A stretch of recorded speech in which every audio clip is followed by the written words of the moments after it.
Hello there YouTube, Red7394 here, and today I'm going to be bringing you a deck list and a review. First off, I want to talk about the Dragons Collide structure deck that came out yesterday in the UK. I think Konami did a really good job with this structure deck actually. I mean, especially with the announcement of the new Battle Pack, I think this deck could be really good now because we have all these great cards that we have: Red Eyes Black Dark Metal Dragon, we have Light Pulse or Dark Flare, and the Cliffhaven. Not the best cards, but they are quite good in their own way for their own deck style. I wouldn't combine them with Disaster Dragon as it is currently, but as their own deck prototype, they're really good. And we get a lot of old favorites too. We get like Kyberman, Whitestone Legend, Red Eyes Chick.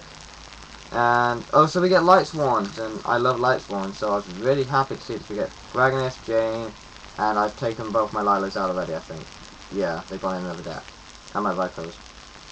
But, yeah, this deck was actually quite good, and with the release of the Mega Pack coming up, I just think that we're going to see some really interesting decks come out, if they are legal for all tournaments, because I mean, we've got stuff like Charged with Light Brigade in here, which would obviously go to Light Swans. This Chaos Zone Field Spell is actually really good for decks like Light Swans and Plants that don't like remove from play decks, because you can side it, and hopefully it won't disrupt your playstyle too much, and then you just play it, and then remove your monsters with their remove from play cards. You get counters, and you can use these counters to get your monsters back. So I actually think this field spot is a really good side-in against, like, remove from play decks, because of the way it works. And also then, as long as it's got a couple of counters on it, they won't be able to destroy it without letting you get some big monster out. So we get a couple of little cards, like Dark Arm Dragon, Prime 2 Dragon, Vice Dragon, and some of these cards are quite hard to get hold of, so it does make them a bit more open. I mean, the deck on its own doesn't look that great, but it's actually just it's a nice way for people to get into the game as well, because you can build like 3 or 4 different styles of deck just out of buying 3 of this deck. You can build like Disaster Dragon, or you can build sort of Light Swan deck if you can get hold of Judgment Dragons from LC2, and the Wolves and stuff obviously. It's basically the Light Swans that weren't, well, apart from Jane, that weren't really in Legend Collection 2. And, I mean, you do get some other cards, like you get Dark Arm Dragon and Chaos Sorcerer, and you could build, like, a Chaos-based Light Swan deck just out of the box, basically, without the Judgment Dragons and stuff, which is quite nice. I also really like the playmat they gave us. I wish we had this in, like, a cloth playmat, because this playmat is just, look at it, it's really nice. And if this was available in cloth and cost us like an extra so many whatever pounds or dollars or whatever, I would still buy this in cloth, because it is just such a nice playmat. I really like the design on it, and I really like Konami to do something with, you know, with this on cloth. Even if it's like a judge mat or a tournament mat or something, I would love to see it, because I just really like the mat. And I mean, I like as well, for like, recently they've always been putting these like center bits down here or over in top corners and stuff. I really like it being central. It makes it really nice. And they've done what they don't usually do, and they've put something over the card zones as well, which is really nice. Anyway, enough about my fanboy over the playmat. I'm going to move on to a deck profile now. This is a deck I've made. I've kind of been testing it out on DN and stuff. It's not like a proper tournament competitive deck, but you know me, I don't really play proper tournament decks. This is just more of a fun deck. It's a chaos. It's a build on my plant build, really. So we've got, this is kind of going to give it away. It's 3 Chaos Sorcerer. Now I have to say, this deck is one of my favorite decks I've ever built, because it just runs all these cards I like. I like Chaos Sorcerer, so I've got him in at 3. I think he's allowed at 3. He might not be, but there's any problems with DN.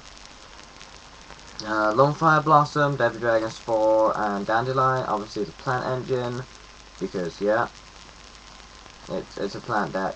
I just love the plant engine, I don't know why. And this deck seems to run really well without glow up, and it's actually synchroning better than my old plant deck did, so that just gives it away a little bit.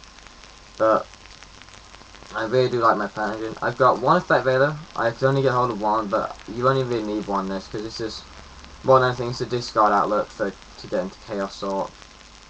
2 level leader. I decided, since I'm running quick draw again, I would run 2 level leader because it can make level 5, so I can make Junk Warrior, and it's an extra dark in the graveyard for Chaos Sort. So I can go into I can special summon the level leader, go into Junk Warrior, and now I've still got a dark in grave, and yeah, now I can go into pretty much anything with that setup. I'm thinking of running extra quick draws, but I'm trying to keep the deck count down. I've got quite a few cards I want to run more of, but I'm trying to keep the deck count down. And it's at 41 already, so yeah. 2 Lila. I've got a very nice strategy I do with this, and Summoner Monk. It's just a little strategy I kind of came up with. It's nothing really special, but I just like it because you can summon a monk, ditch a spell card, get Lila in attack mode, turn to defense, destroy a spell, and then overlay. And then you've got a dark and a light on Utopia, so you can kind of say, well, hang on, I've got Chaos Sorcerer in my hand, I've got a dark in the grave and a light, so you can detach the Lila, or vice versa, and you can detach the Summoner Monk. I think all the lights in this deck, apart from Veiler, are actually swans.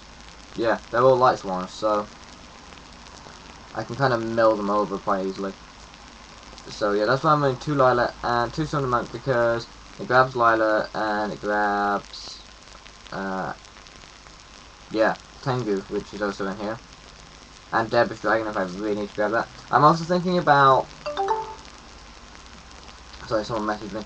I'm also thinking about somewhere putting in Thunder King, because Summoner Monk can grab Thunder King, and that means you've got an extra way to get Thunder King first turn. I'm just gonna click this quickly because it's gonna get annoying. Whatever. Right, so then the last couple of monsters, I've got 2 Raikos.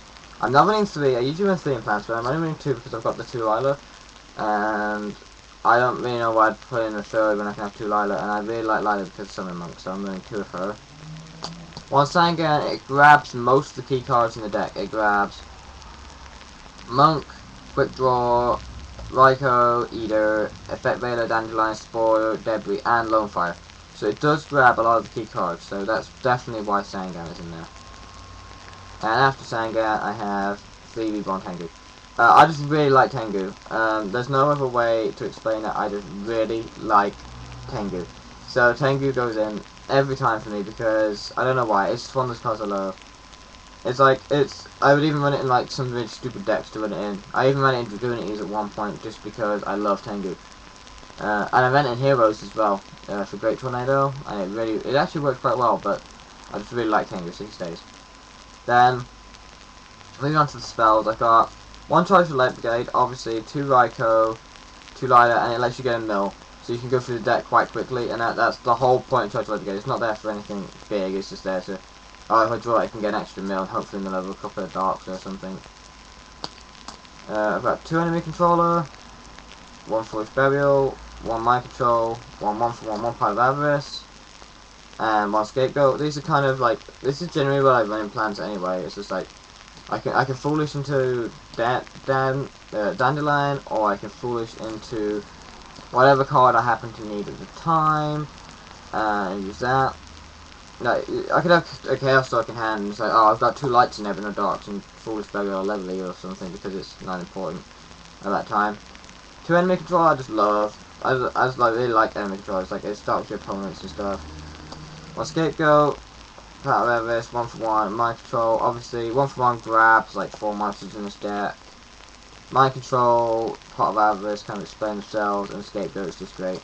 Pot of Avarice was the one I was worried about running because, like, I could put back like my last Dark Engrave and then draw into Chaos Stalk, but then I thought, actually, well, if I've got a level Engrave, I'm not really going to add it back to the deck, and pretty much the same with like Lila or Raiko. I'll probably leave 1 in there, so that's fine. Now I've got my staple set. I've got Book of Moon, Dark Hole, Monster Reborn, Heavy Storm, and 2 MST. Yeah, this is just because, yeah, it's my staple setup. And then I've got 5 traps left, which are Solemn Judgment, Solemn Mourning, ×2, Quench Tribute, and Trap does shoot. That brings the whole deck to 41. Now, I was thinking about maining Thunder Kings and stuff like that. To be fair, I think the only thing I really could take out would be Tengu. Let me know your views on that in the comments below, because I'm really not sure about that. And I'd really like to run stuff like Thunder King, because with Summoner Monk, it can be really aggro based. I'll move quickly on to the side deck. Yeah, we'll go to the side deck first. In the side deck we have 2 Cyber Dragon. This is just because I'm not a fan of machine decks, and I've got a lot of people that play against these machine decks. So Cyber Dragon sits in there, with the Chimera Tech at the back as well.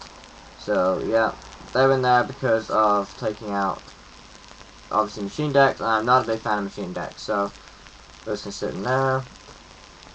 I've got 2 Kaios Shadow Monarch, 2 Spirit Reaper.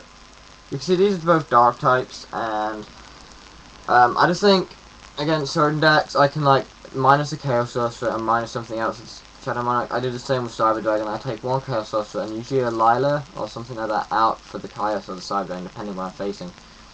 And that works quite well, because I'm losing 1 light type, but then I've only got 2 Chaos Sorcerers, so it doesn't really matter. And 2 Spirit Reaper, obviously, because they just destroy things. I usually put these in over everything. I really wanted to main these, and I'm really tempted to take out the Tengus and run 2 Thunder King and 1 Reaper as in my main, because I just think that would make the deck a little more consistent. But let me know your views on that and what you think I should put in. I've got 1 Thunder King Ryo, and that's the last of my monsters inside deck. He's just staying there. To be fair, even if I main 2, he'll just stay in the side deck because he's such a good card, and I can take out like then the Spirit Reaper or something for him. So that's a choice. I'm siding 2 Leech in the Light, and I thought I had a. There's meant to be an MST in here, but it's gone. It's decided to. There it is. 1 MST as well. I can completely go in a sleeve here. Yeah. So 2 Leech in the Light, 1 MST. That's my spells in my side deck. MST is just like for against Dark Worlds and stuff, so I can get rid of the Field spell. And the Leech in the Light, obviously Agent stuff. I might take these out as well, these Leech in the Light, because light decks haven't been so popular lately. 2 Bottomless Trap Hole. Obviously, it kills like certain decks, and the same with 2 Deepest. This is really helpful against Agents. I know a guy that still runs Agents, so I still run Deepest because of what's the name? Tristia. And Bottomless is just a generally good card when I'm coming up against like an aggro special summon deck, and I think Storm's not going to help me as much. Also against Rabbit, Bottomless is really helpful at the minute. So yeah. And then I'll move quickly into the extra deck. 1 Ancient Fairy Dragon, 1 Army Arm, 1 Black Rose Dragon, 1 Colossus Fighter, 1 Drill Warrior because of Quick Draw, 1 Formless Synchron, 1 Iron Chain Dragon, and then Junk Archer, Junk Destroyer, Junk Gardener, and Junk Warrior again because of Quick Draw.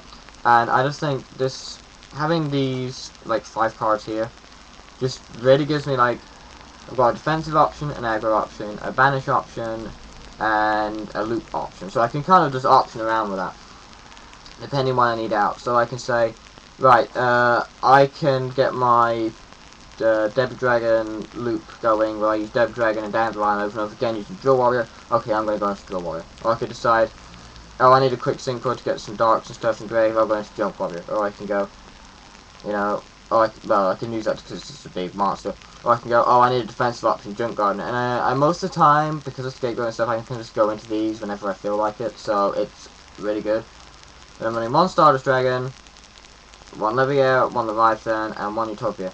I really want to run a Shooting Star Dragon in here, but I can't decide where to put it in because I need a level 6. Colossus is really helpful because I face a lot of wind-up decks, and this is really helpful against wind-up decks, funnily enough, because most of them are warriors, the ones I face, so that's really good. And I really don't know what to take out. I'm thinking Ancient Fairy, but I really like Ancient Fairy for the defense and against like Dark Wars and stuff. So I'm not sure. I went and run Shooting Star because like I played a couple of duels yesterday on Duel Network, and like 2 or 3 duels out of like 3, I ended up with these 2 on the field at the same time. It's like, well, actually I could, you know, going Shooting Star here in my opponent's turn, and I just couldn't get around to it because I didn't have Shooting Star in there. So yeah, it's an option, but I just can't decide where to put it in. And then at the back I've got one Utopia, one Leviathan Dragon, and one Leviair. And that's just my kind of, standard setup for XYZs in these decks.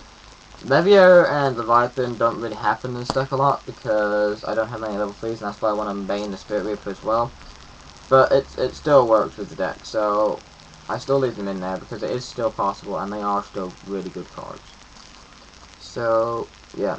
Also, I was thinking about running stuff like Smashing Ground on the side, probably over the Legion of Light. Another Quick Draw. Light and Darkness Dragons, this card is just so good against some decks, so I was thinking about maining it because it also casts a Light type. And yeah, that's about all I was thinking of possibly maining. And I also have place a Gemini Imp and so 2 Tragodia. Just in case I decide to put them in anywhere. Because I was thinking about putting these in the side, honestly, because these are just some really good siding cards. Apart from Quick Draw, he would probably be mained. I couldn't really remember mind it there. But yeah, I just thought I'd share what my views and stuff are on the new cards, and this deck kind of came about because of that deck as well, so yeah, I can thank Konami for that. Anyway, YouTube, leave your comments and responses below, and I'll be looking forward to hearing from you. I'd like to see your views on this deck, and things you think I can change around, because I really want to make this deck work really well, and I've got a tournament next Thursday. Yeah, next Thursday, so yeah. Thank you a lot, YouTube, and catch you later.